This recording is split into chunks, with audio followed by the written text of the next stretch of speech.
एक विचित्रच गोष्ट घडलेली। ज्या वेळेस मी त्या ठिकाणी पोहोचलेलो त्यावेळेस मला फक्त चान्सलर सिगारेटचे पाकिट खिशामध्ये व हातामध्ये एक जळालेली काडी पेटीची एक काडी भेटायची। माझ्यासोबतचे सर्व सहकारी एका विचित्र गोष्टीने खूप टेन्शनमध्ये होते।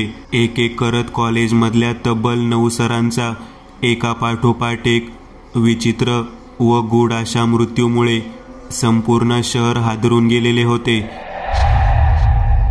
असे का घडत आहे याची मात्र कल्पना येत नव्हती आणि जेवढे मृत्यू झालेले होते ते सर्व कॉलेजचे प्रोफेसर्स होते आणि त्याच्या मागे कोणती ना कोणती कॉलेज रिलेटेड घटना असणार हे मात्र नक्की होते।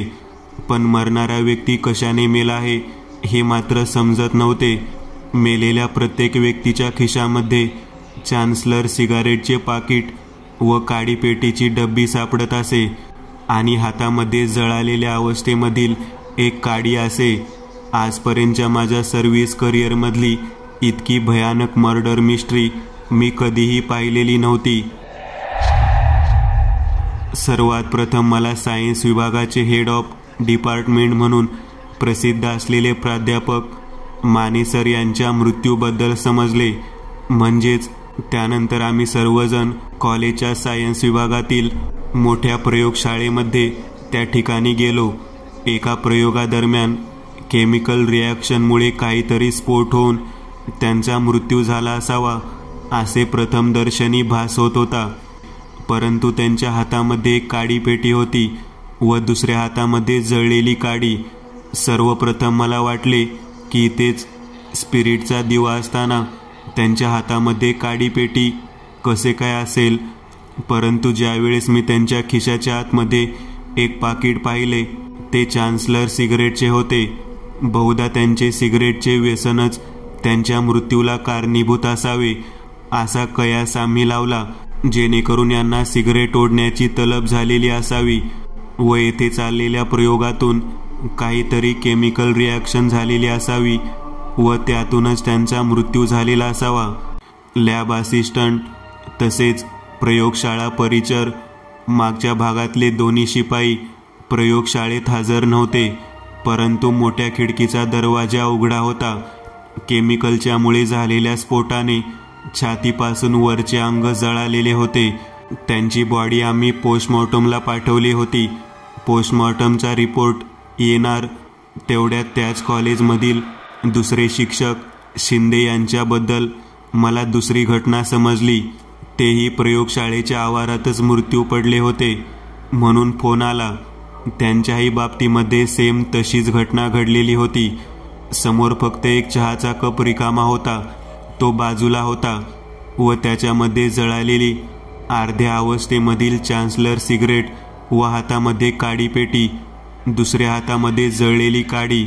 यावेळेस फरक एवढाच होता की त्यांच्या समोर चहाचा कप होता, खिडकी तशीच उघडी होती आणि लॅब असिस्टंट, प्रयोगशाळा परिचर आणि दोन्ही शिपाई पुन्हा एकदा बाहेरच होते। आता मात्र मी कसून चौकशी करायला सुरुवात केली।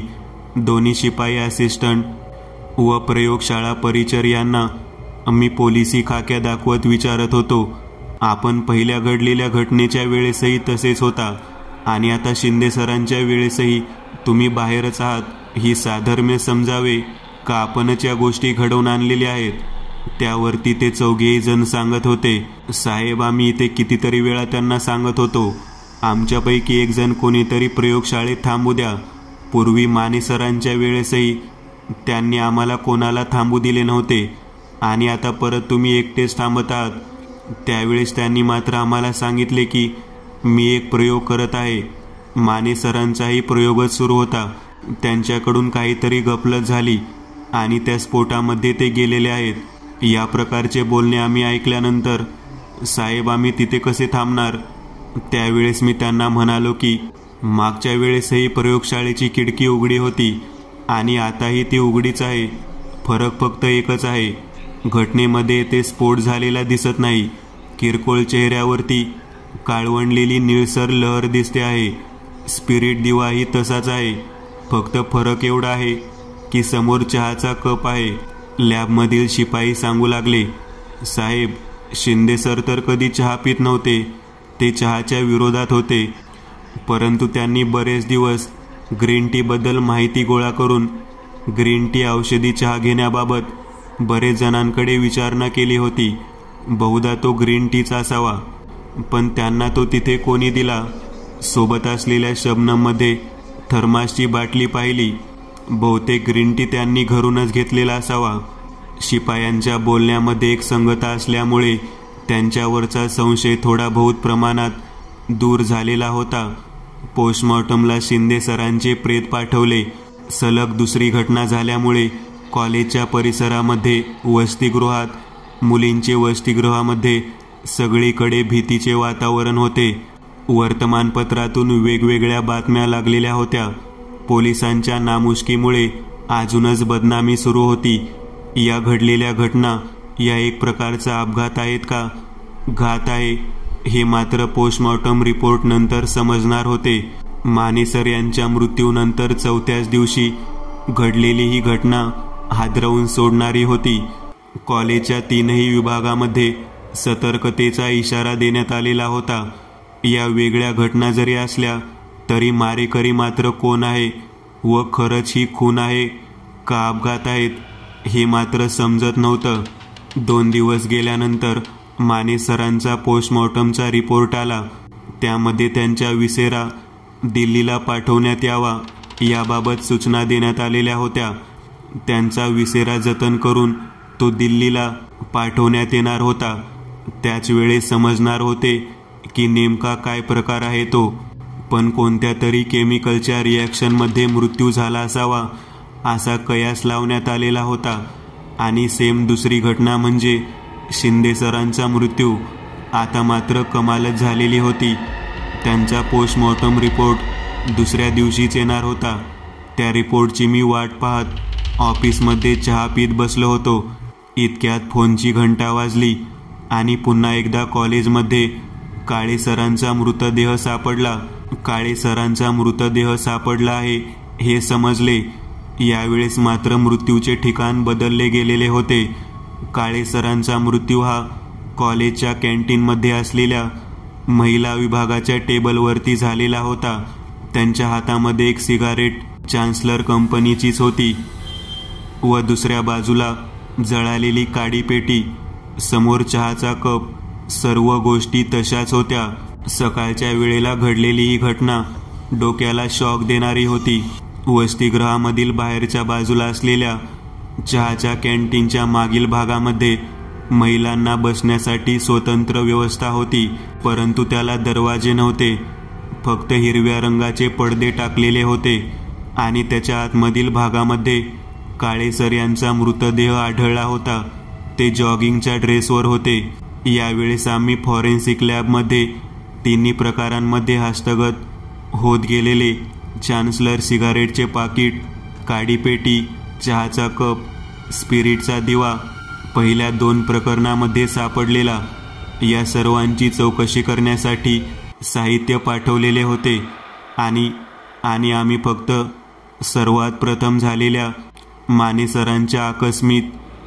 सरांच्या आकस्मिक व अपघाती मृत्यूबद्दलचे गूढ त्या विषयाला रिपोर्टमधून समजणार म्हणून वाट पाहत होतो. दुसऱ्या दिवशी येणारा शिंदे सरांचा रिपोर्टही तसाच आला.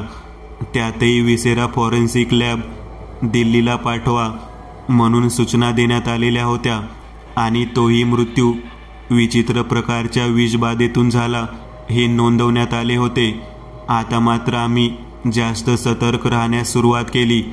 कॉलेजच्या परिसरामध्ये 2 सिव्हिल ड्रेसमधले कॉन्स्टेबल आम्ही पाठवलेले होते, जेणेकरून त्या भागात घडणाऱ्या घटनांवरती नजर ठेवता यावी. म्हणून सलग 4 दिवस गेल्यानंतर अतिशय भयंकर घटना घडली. ती म्हणजे या कॉलेजच्या नव्हे तर या शहराच्या इतिहासातली अतिशय विचित्र घटना होती. एकाच वेळी कॉलेजच्या ऑडिटोरियम रूममध्ये 6 शिक्षक एकत्रितरित्या विचित्र पद्धतीने तोंडातून नाकातून फेस येऊन गतप्राण झालेले आहेत असा मेसेज मला वायरलेसवर मिळाला. आणि त्याही वेळी त्यांच्या हातामध्ये चान्सलर सिगरेट, काडीची पेटी व बाजूला चहाचे कप होते. यावेळेस मात्र कोणत्याही प्रकारचे खिडकी किंवा दरवाजा उघडा दिसत नव्हता. घटना ज्या ठिकाणी घडली त्या ऑडिटोरियम हॉलमध्ये मागील बाजूला असलेला दरवाजा आतून बंद होता. व्यवस्थित शहानिशा केली असता वरील भागामध्ये एक 6-7 कौल पडलेली दिसली होती. बहुधा या भागातूनच जो कोणी मारेकरी असेल तो आलेला असावा. परंतु 6 एकत्रित असलेल्या सरांना एका व्यक्तीने अशा कोणत्या पद्धतीने मारले होते की तोंडातून फेस आलेला होता. विषबाधा आहे हे मी ओळखले होते, पण कोणत्या प्रकारचे विष आहे हे मात्र अजिबात समजत नव्हते. एका पाठोपाठ एक 9 जणांचा झालेला मृत्यू. या घटनेला एक प्रकारचे विचित्र वळण मिळालेले होते. आता मात्र मी असे ठरवले की या कॉलेजच्या बॉईज हॉस्टेलमध्येच आपण स्वतः थांबायचे आणि येथील सर्व वातावरणाशी एकरूप होऊन येथे चौकशी करायची. त्यासाठी मी माझे सर्व केस ओपन केले. एका चहावाल्याच्या गाडीचा आधार घेत त्या ठिकाणी कामाला राहिलो आणि या मर्डर मिस्ट्रीचा शोध लावण्यासाठी मी सुरुवात केली. कॉलेजच्या गेटच्या बाहेर असलेल्या चहाच्या गाडीवरती मी काम करायचो. कॉलेजच्या आतमध्ये असलेल्या कॅन्टीनमध्ये मी नोकरी मागितली. मी माझ्या सर्व मिशा दाढी काढलेली होती आणि केसही काढल्यामुळे हाफचड्डीमध्ये आणि छाटणीमध्ये माझा पोशाख जणू एखाद्या गरीब होतकरू तरुण कामगारासारखा दिसत होता. कॉलेजच्या कॅन्टीनमध्ये मी काम करत असताना त्या ठिकाणी त्या घटनेबाबत सतत चर्चा होत असे. त्यावेळेस मात्र मला एक विचित्र घटना ऐकण्यास मिळाली. कॉलेजच्या असिस्टंटची बहीण कॉलेजमधली अप्रतिम अशी सुंदर मुलगी म्हणून प्रसिद्ध होती आणि मृत झालेले सर्व शिक्षक हे सायन्स विभागाशी निगडीत होते. त्यांची बहीण सायन्स विभागाशी निगडीत असणारे शिक्षक येथे काहीतरी कनेक्शन मला मिळत होते. मी त्या मुलीवर लक्ष ठेवण्याचे ठरवले. त्या मुलीला चष्मा होता. ती भयंकर सुंदर दिसत होती. तिच्या हातामध्ये कायम पुस्तक असायचे व शबनमची पिशवी, त्यामध्ये एक थर्मास आणि एक पाण्याची बाटली. ही मुलगी असल्याकारणाने मला या बाबतीमध्ये एक महिला कॉन्स्टेबलची किंवा महिला पोलीस अधिकाऱ्यांची मदत असणे गरजेचे होते. मी लागलीच रात्रीच्या वेळेला आमच्या ऑफिसशी संपर्क साधून माझ्या सहकारी निवेदिता कारखानीस यांना एका मोलकरणीच्या वेशामध्ये हॉटेलमध्ये काम मागण्यासाठी येण्याची सूचना केली. ज्यावेळेस निवेदिता यांनी हॉटेलमध्ये काम मागितले त्यावेळेला त्या कॉलेजच्या परिसरात राहणाऱ्या बऱ्याच तरुणांनी त्यांच्याकडे नजर रोखली होती. कॉलेजचे वातावरण तसे गढूळ वाटत होते. बरेच कामगारांबरोबर काम करत असताना मला वेगवेगळ्या प्रकारच्या चर्चा कानावर येत होत्या. त्यातील एक विचित्र चर्चा म्हणजे की ती मुलगी लॅब असिस्टंट राखुंडे यांची सर्वात लहान बहीण होती. लहानपणापासूनच ते कार्यरत असणारे राखुंडे यांचे वडील त्या कॉलेजमध्ये शिपाई होते. त्यांच्या मृत्यूनंतर त्यांच्या जागी राखुंडे हा कामाला घेतलेला होता. त्याची बहीण त्याच कॉलेजमध्ये लहानपणापासून राहण्यास असल्यामुळे ती संपूर्ण परिसर तिच्या ओळखीचा होता. तेथील सर्व शिक्षक आणि बरेच विद्यार्थी तिच्या संपर्कात होते. त्या मुलीचा पाठलाग करताना निवेदिता यांनी एके दिवशी तिच्याबाबत बऱ्याच गोष्टींची माहिती आणली. त्यामध्ये त्यांनी ती मुलगी सायन्स विषयामध्ये अतिशय पारंगत असणारी मुलगी होती. तिच्याकडे असणाऱ्या पुस्तकाच्या आतमध्ये जी पाने होती ती वेगळ्या पुस्तकातील वेगवेगळ्या रासायनिक प्रक्रियांची फाडून एकत्रित केलेली होती. पुस्तकांच्या पानांचे एकत्रित ते पुस्तक होते. या पुस्तकामध्ये जुन्या काळातील आयुर्वेदिक औषधांचाही समावेश होता. त्याचप्रमाणे विषारी औषधांचाही समावेश लिहिलेला होता. केमिकल रिॲक्शनच्या सूत्रांची पण माहिती होती. तिच्या खोलीतून हस्तगत केलेल्या सर्व गोष्टी आम्ही तिला अटक करण्यासाठी पुरेशा होत्या. निवेदिताजी यांनी तिला त्याच रात्री अटक केली आणि चौकशीसाठी पोलीस ठाण्यामध्ये घेऊन आल्या. सर्वप्रथम तिने कोणत्याही प्रकारची माहिती देण्यास नकार दिला. आपल्या बहिणीला झालेली अटक पाहून असिस्टंट राखुंडे हे पण अचंबित झालेले होते, परंतु त्या मुलीने कोणत्याही प्रकारे आपण त्यातील नाही आहोत याबाबत असेच उत्तर दिले होते. तिचे रहस्यमय पुस्तक व त्याचा वेगळेपणा याबाबत विचारणा केली असता तिने सांगितले की मी एक सायन्स विषयाची स्टुडंट आहे आणि मी या बाबतीमध्ये वेगवेगळे प्रयोग करत असते. या व्यतिरिक्त माझ्याकडे कोणत्याही प्रकारची दुसरी माहिती नाही. त्यानंतर त्या मुलीने ते पुस्तक परत मागितले, परंतु जोपर्यंत त्या पुस्तकाचा संपूर्ण अभ्यास एखाद्या शास्त्र विषयातील पारंगत व्यक्ती पकडून केला जात नाही तोपर्यंत ते पुस्तक न देण्याचा निर्णय आम्ही घेतला व तिला न्यायालयीन कोठडीमध्ये रवानगी केली. निवेदिताजी यांचा भाऊ शास्त्र विषयांमधील वेगवेगळ्या रिसर्च सेंटरमध्ये काम करणारा व्यक्ती होता.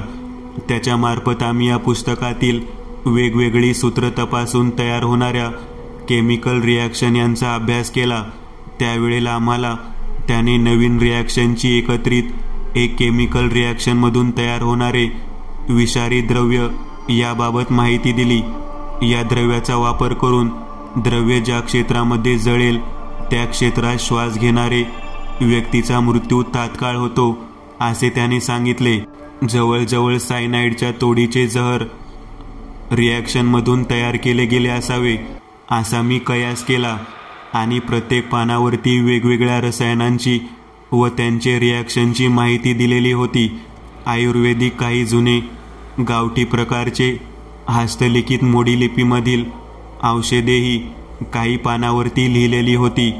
सर्वात विचित्र घटना म्हणजे आम्हाला असे जाणवले की 1 लिटर विनेगर बॉटलमध्ये अर्धा किलो खाण्याचा सोडा मिक्स करून तयार होणारा हायड्रोजनचा फुगा जो 40 ते 45 किलो वजनाच्या माणसाला हवेमध्ये वर उचलून घेऊन जाऊ शकतो. त्यानंतर एका पानावरती लिहिलेल्या प्रकारामधली गोष्ट अशी की सोन्या बेडकाच्या पाठीवरची कातडी घेऊन विशिष्ट प्रकारच्या झाडांच्या पानामध्ये मिक्स करून त्यापासून तयार केलेले विष हिरव्या रंगाचे होते व पिणारा व्यक्ती 5 मिनिटांमध्ये तोंडाला फेस येऊन मरतो. एक पानावरती वेगवेगळ्या प्रकारच्या जुन्या पद्धतीच्या रासायनिक पद्धतीच्या औषधांची तसेच विषयाची माहिती लिहिलेली होती. सर्व पानावर वेगवेगळ्या पुस्तकातील माहिती होती, तर काही पानावर हस्ताक्षर होते तर काही पानं मोडी लिपीतली होती. त्यानंतर एका विशिष्ट पानावरती कनेरीच्या मुळीपासून तयार करण्यात येणारे विष याबाबतीतही माहिती दिली होती. ही सर्व माहिती निवेदिताबाई यांच्या भावाने आम्हाला सांगितली. तेव्हा आम्हाला संपूर्णतः कळून चुकले की या संपूर्ण हत्याकांडामागे मुलगी असणारच. का तर ज्या विषांचा वापर केलेला होता ती सर्व विषवल्ली या विद्यार्थिनीकडूनच वापरले गेले असावेत आणि त्यातूनच हा हत्याकांड घडला असावा. या सर्व हत्यांच्या मागे विषाचे जे प्रकार होते ते या पुस्तकात लिहिलेल्या सर्व केमिकल रिॲक्शन तंतोतंत जुळत होते. त्यामुळे कोर्टामार्फत परत चौकशीसाठी ताब्यात घेण्यात आले.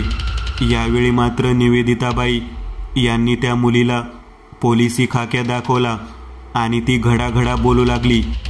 तिला निवेदिताबाई बोलत होत्या, मीनाक्षी तू असे का केले ते सांग. त्यावेळी तिने सांगण्यास सुरुवात केली, मला अजून एक बहीण आहे. ती सध्या वेड्याच्या इस्पितळामध्ये आहे आणि तिला वेड लागणे याला कारणीभूत हे सर्व 9 शिक्षक होते ज्यांनी माझ्या साक्षी नावाच्या बहिणीला वेगळ्या पद्धतीने मजबूर करून तिचा उपभोग घेतला. माझी बहीण माझ्यापेक्षाही दिसायला खूप सुंदर होती. माझे भाऊ असिस्टंट म्हणून काम करत होते. त्या दरम्यान साक्षी त्यांना घरातून डबा देण्यासाठी जायची. त्याच वेळेस तिथे कार्यरत असणाऱ्या या लॅबमधील नराधमांनी तिचा फायदा उठवण्याचे ठरवले. त्यांनी तिला असलेल्या शास्त्र विषयातील कुतूहलाबद्दल वेगवेगळ्या गोष्टी सांगून वेगवेगळ्या केमिकल रिॲक्शनची माहिती देऊन तिच्या शास्त्रज्ञांमध्ये भर वाढवण्यासाठी एक्स्ट्रा कोचिंग क्लासेसला येण्याची त्यांनी विनंती केली. रोज दोघे शिक्षक तिला वेगवेगळ्या पद्धतीची माहिती देत होते. तिनेच गोळा केलेल्या वेगवेगळ्या पुस्तकातील पानातून मला या शास्त्र विषयाविषयी जिज्ञासूवृत्ती वाढू लागली. ती मला रोज वेगवेगळ्या प्रकारच्या रिॲक्शन्स आणि वेगवेगळ्या प्रकारच्या औषधांबाबत माहिती देत असे. हे वेगळ्या प्रकारच्या पानांचे एकत्रित करून तयार केलेले पुस्तक होते. ते तिचेच आहे. मीही तिच्या समवेत त्या प्रयोगशाळेमध्ये जात असे.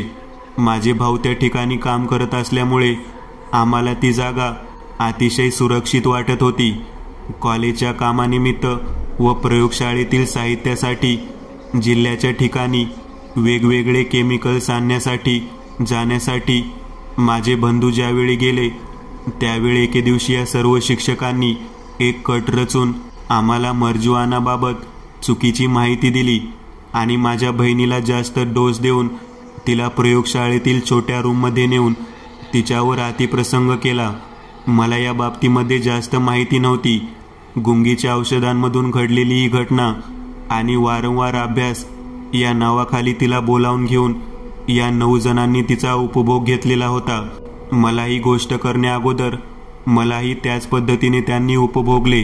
गुप्तांगावर होणाऱ्या वेगवेगळ्या प्रकारच्या त्रासातून मला कोणतरी उपभोगत आहे याबद्दल माहिती झाली. परंतु मर्जुआना वनस्पतीचा वापर करून माझ्या बहिणीला म्हणजे साक्षीला त्यांनी भ्रमिष्ट केलेले होते व केमिकल रिॲक्शनमधून घडलेल्या प्रकारामुळे तिला वेड लागलेले आहे असे सिद्ध करून 9 जणांनी एकत्रित येऊन माझ्या भावाला समजावले आणि तिला वेड्याच्या इस्पितळात पाठवले. ज्यावेळेस वेड्याच्या इस्पितळात ती गर्भवती आहे ह्या गोष्टीची माहिती आम्हाला समजली त्यावेळेस मात्र या सर्व प्रकरणाचा छडा लावण्याचे ठरवले. तेव्हा मला समजले की या 9 शिक्षकांनी शिक्षण देण्याच्या नावाखाली आमच्या दोन्ही बहिणींचा उपभोग घेतलेला होता. मी माझ्या भावाला कोणतीही कल्पना न देता त्यांना त्यांच्याच अस्त्राद्वारे मारायचे ठरवले आणि सर्वप्रथम रिॲक्शनमधून तयार होणाऱ्या केमिकलच्या एका विशिष्ट सायनाइडसारख्या विषारी द्रव्याची निर्मिती केली. ते द्रव्य त्यांच्या सिगारेटच्या पाकिटमध्ये व त्यांच्या काडीपेटीमध्ये असलेल्या काडीच्या गुलालाला लावले. या कामात मी स्वतः आणून शिपायांना सिगरेट पाकिट देत होते. तेही मला कधी संशयाच्या नजरेतून पाहत नव्हते. प्रत्येक वेळी सलग त्रास देणारे म्हणजे मर्जुआनाचा आमच्यावर असर होण्यासाठी लागणारी या सर्व गोष्टींचा आधार घेणारे सर्वप्रथम माने आणि शिंदे या दोघांना मी प्रयोगशाळेतल्या असणाऱ्या खिडकीतून यमसदनी पाठवले. काळीला मारताना मी सकाळी जॉगिंगला आलेले असता त्यांच्या चहामध्ये कनेरीच्या मुळीपासून तयार केलेले विष पाजले. त्यामुळे तो काही क्षणातच मरण पावला. शिंदे सर चहा पित नव्हते आणि ते तो प्राशन करण्यास तयार नव्हते. ग्रीन टीबाबत वेगवेगळ्या प्रकारची माहिती पोस्टर्स कॉलेजच्या कॅन्टीनमध्ये वसतिगृहाच्या बाजूने मी लावलेले होते. त्याच्या फायद्यातून त्यांनी ग्रीन टीबाबत विचारणा केली. त्याच वेळेस त्यांना मी ग्रीन टीच्या नावाखाली कनेरीच्या मुळीचे विष पाजले आणि ते क्षणार्धात मृत झाले. मीनाक्षीच्या तोंडातून हे सर्व ऐकताना निवेदिता मॅडम चाटच पडलेल्या होत्या. सायन्सचा वापर या इतक्या विचित्र पद्धतीने कोणी करू शकेल हे आम्हाला सर्वांनाच आश्चर्यचकित करणारे होते. त्या 6 जणांना कशा पद्धतीने मारले व तो दरवाजा आतून बंद होता आणि जवळजवळ 15 फूट उंचीचे छत व कौल होती. तिथपर्यंत साधारण 5.25 फुटाची व्यक्ती कसं काय पोहोचली हे निवेदिताजींनी विचारले.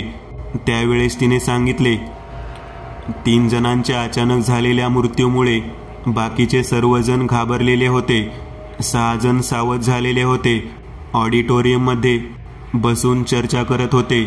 त्याच वेळेस मीही त्या ठिकाणी गेले व त्यांना माझ्या बहिणीबद्दल झालेल्या त्रासाची विचारणा करत होते.